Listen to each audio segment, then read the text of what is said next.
Et notre grande invitée aujourd'hui dans la grande interview CNews et Europe 1, c'est Aurore Berger. Bonjour à vous, Bonjour. ministre chargée de l'égalité entre les femmes et les hommes et de la lutte contre les discriminations. On va évoquer cette soirée du premier tour des municipales avec des résultats plus que mitigés pour le bloc central que vous représentez. Mais d'abord, le fait majeur, Aurore Berger, c'est le fait que la France insoumise se retrouve dans de nombreuses villes en position d'arbitre, de quasiment faiseur droit ou de maire en tout cas. Les outrances de Jean-Luc Mélenchon ne l'ont donc pas pénalisé. Non, malheureusement parce que ça fait quand même plusieurs années que c'est même plus des outrances, c'est-à-dire on a une vraie stratégie électorale de brutalisation du débat public, de conflictualisation permanente sur des sujets dont j'ai la responsabilité, notamment sur la lutte contre l'antisémitisme. C'est pas de l'outrance ou du dérapage, c'est un cynisme électoral qui a été mis en place singulièrement après les attentats du 7 octobre. Donc ça veut dire qu'il faut absolument que la gauche rompe avec une forme de gangrène que représente la France insoumise et qu'elle rompe définitivement, c'est-à-dire pas de cynisme en disant il n'y aura pas d'accord national pour C'est mieux ce que dit faire des Olivier accords Faure, ça. locaux.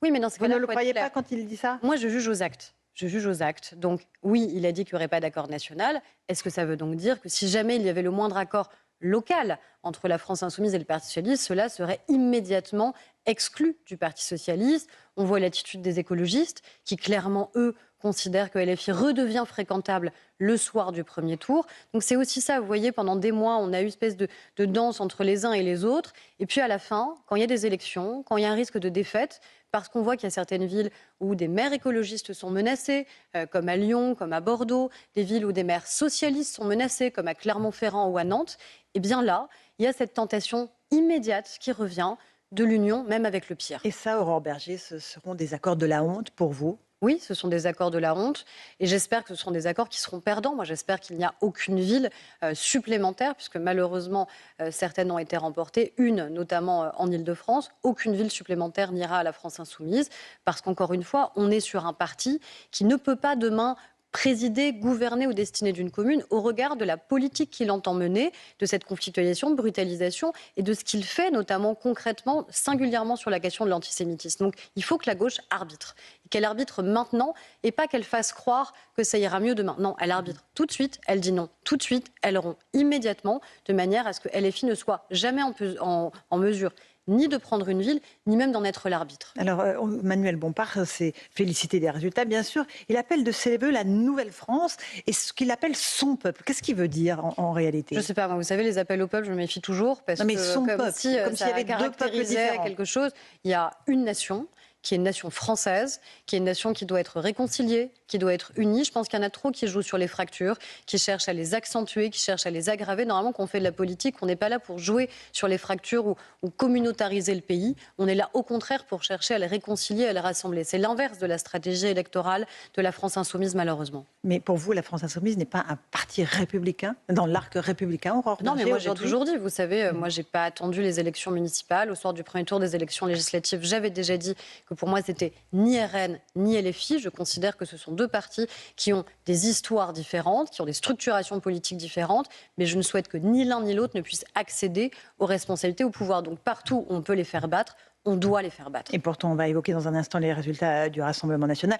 Tout ça est en train de préfigurer une présidentielle de 2027 où le RN et LFI pourraient se retrouver au second tour. Oui, c'est le risque, mais moi, c'est un risque, là encore, que je dis, que je dénonce en tout cas depuis des mois. C'est-à-dire que c'est plus de la science-fiction de se dire qu'on pourrait avoir un second tour entre le Rassemblement national d'un côté et la France insoumise de l'autre. Donc c'est pas jouer à faire peur avec les Français, c'est juste dire, voilà, c'est ça qui pourrait arriver. Donc ça veut dire que nous, on a une responsabilité supplémentaire. Et quand je dis nous, je parle du bloc central, Renaissance, Modem, Horizon et les LR. Nous avons une responsabilité commune qui est de garantir que les Français aient un autre choix en 2027 qu'un choix mortifère entre le RN et LFI. Ce qui veut dire qu'il faut l'union. Et d'ailleurs, dans les villes où il y a union, vous voyez bien qu'il y a des possibilités de victoire. Je pense à Nantes. Moi, j'étais allée soutenir et faire le lancement de campagne du candidat et on était ensemble sur scène, Renaissance, Modem, Horizon, LR, pour être à ses côtés parce qu'il y a eu l'union large dès le premier tour.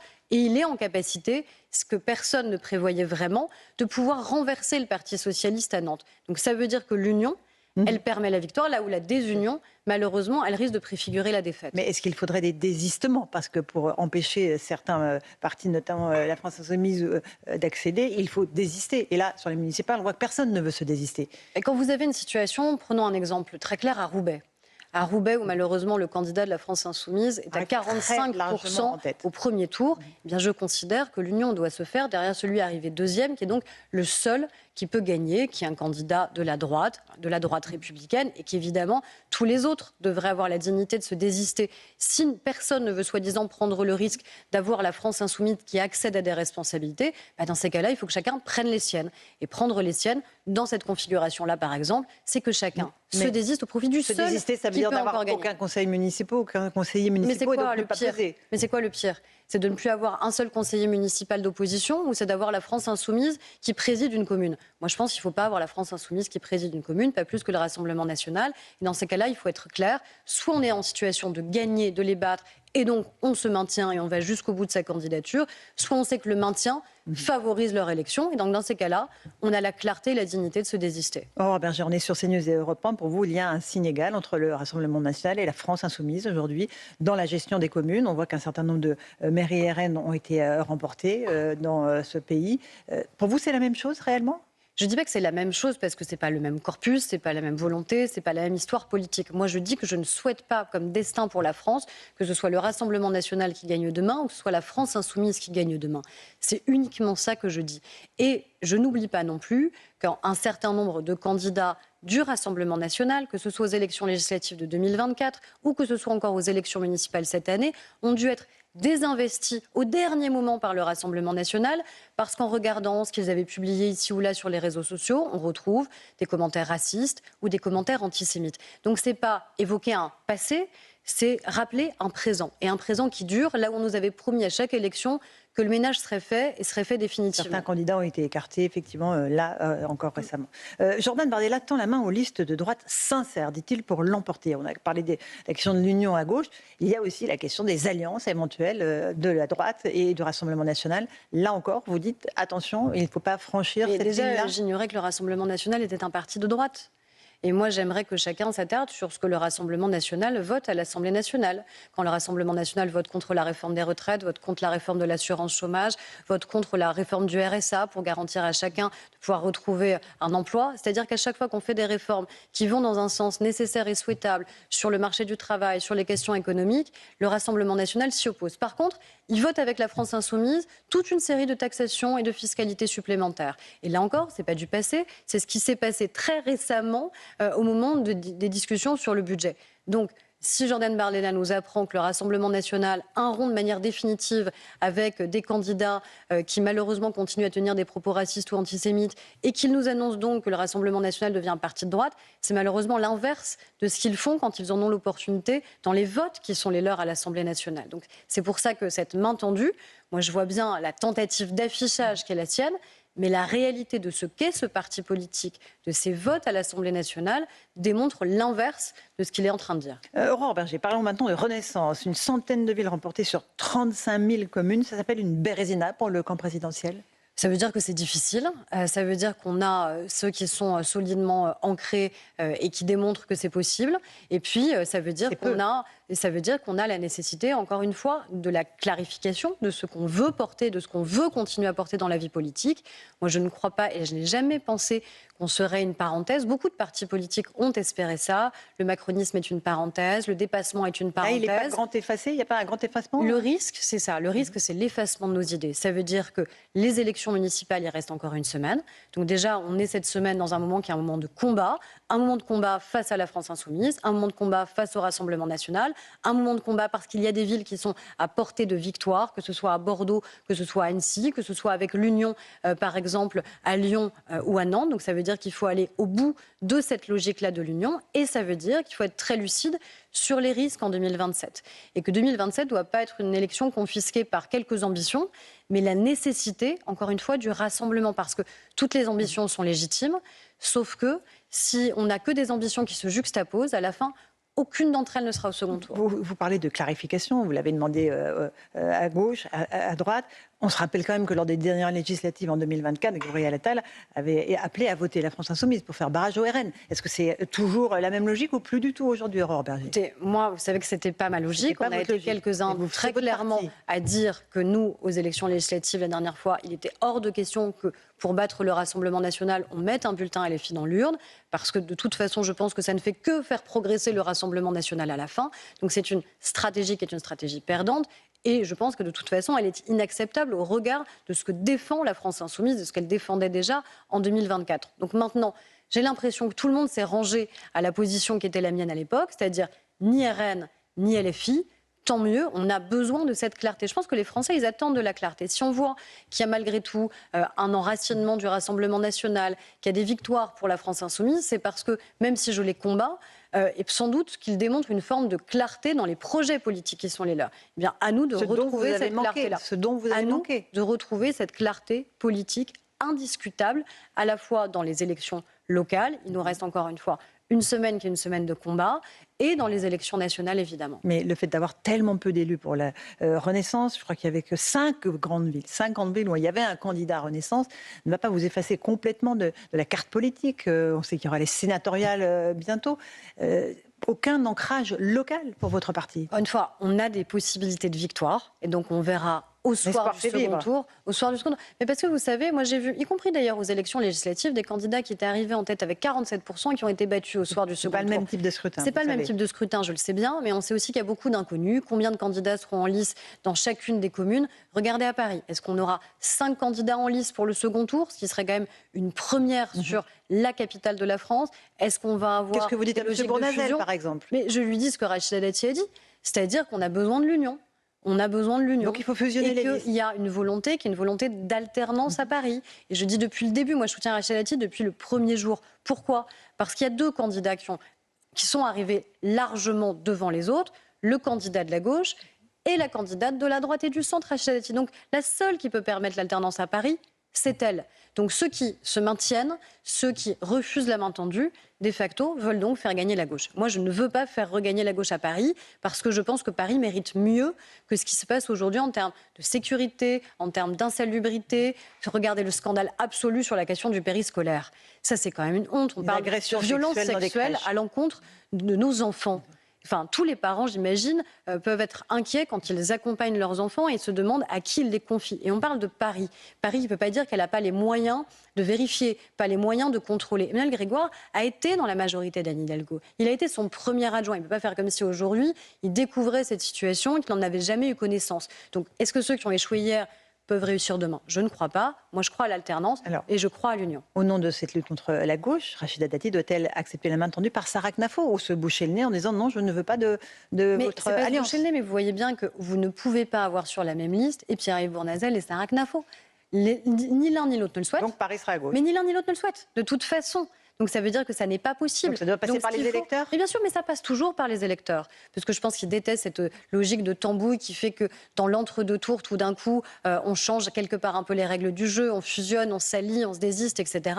Donc ça crée toujours une ambiance très particulière. À la fin, la seule question qui se pose à Paris comme ailleurs, c'est est-ce que vous souhaitez l'alternance? Est-ce que vous souhaitez l'alternance à Bordeaux? Est-ce que vous souhaitez l'alternance à Annecy? Est-ce que vous souhaitez l'alternance à Nantes? À Limoges, pour la première fois depuis...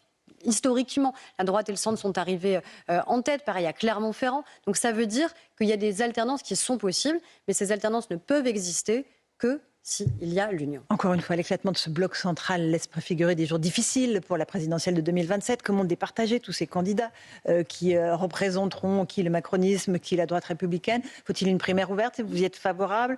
Qui serait ce candidat naturel selon vous? Mais la primaire, je vois qu'on est de plus en plus de voix à y être favorable. Gérald Darmanin y est favorable, Gérard Larcher y est favorable, tout simplement parce que c'est quelque chose qui s'impose aujourd'hui. Comment sinon départager les candidats et les candidates? Il n'y a aucun autre système qui permette ce départage. Et il n'y a aucun autre système qui garantisse l'union. Ça ne garantit pas la victoire.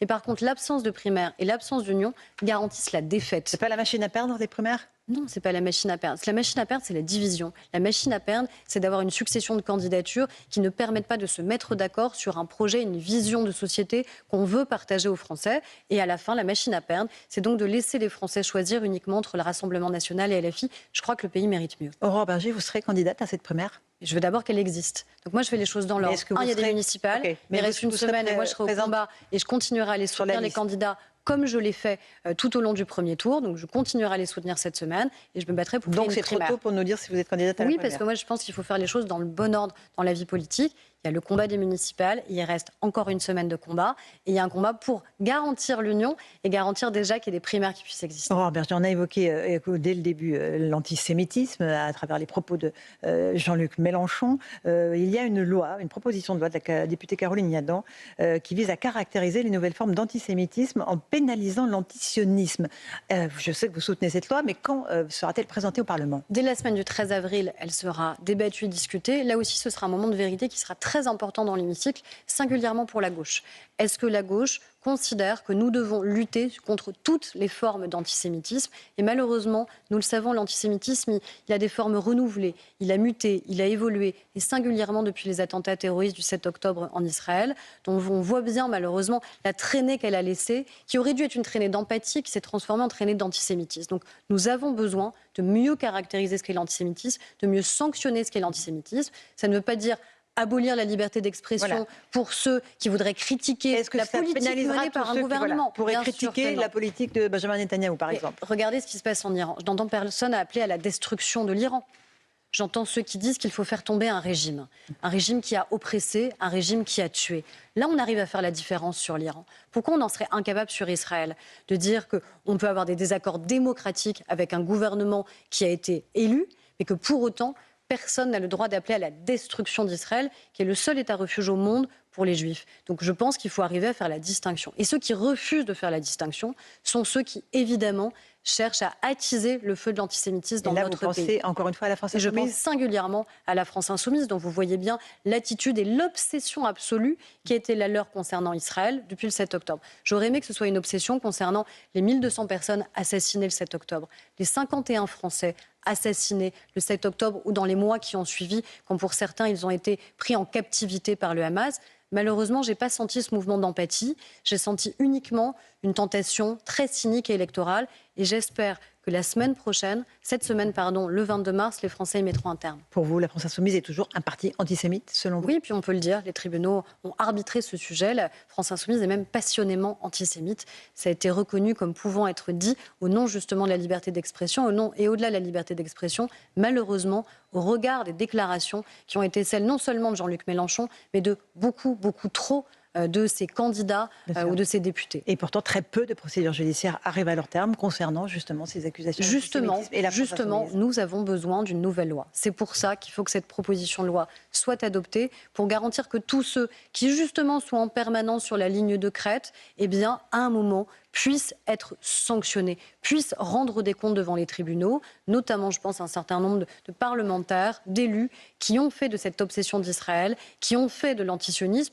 finalement, une politique et une stratégie électorale. Je pense que c'est une stratégie électorale mortifère, c'est une stratégie électorale qui met des cibles dans le dos des Français juifs. On l'a vu, certains envisagent de quitter notre pays et ça devrait à tous nous paraître absolument insupportable qu'un seul Français hésite à rester dans son pays du fait d'attaques qu'il reçoit et qu'il perçoit. Chacun devrait au contraire être à ses côtés et j'espère que nous le ferons très clairement la semaine du 13 avril et que cette proposition de loi soit très largement adoptée à l'Assemblée nationale. Une dernière question, Aurore Bergé, concernant la guerre en Iran. Elle provoque, là encore, une flambée des actes antisémites dans notre pays.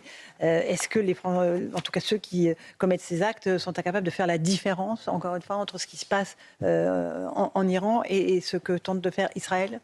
Je crains que certains, surtout, jouent avec cette volonté de confusion générale. Et donc, quand vous avez des adolescents dont le livre de chevet est devenu TikTok et de l'autre côté, la référence politique, la France Insoumise, c'est sûr que ça vous fait un cocktail qui n'est pas un cocktail très républicain, qui n'est pas un cocktail très responsable et que ça a des conséquences dans la vie réelle. Et donc, ces conséquences dans la vie réelle, maintenant, non seulement on doit les dénoncer, mais on doit garantir à les sanctionner. Merci beaucoup. Aurore Bergé, c'était votre grande interview sur CNews et sur Europe 1.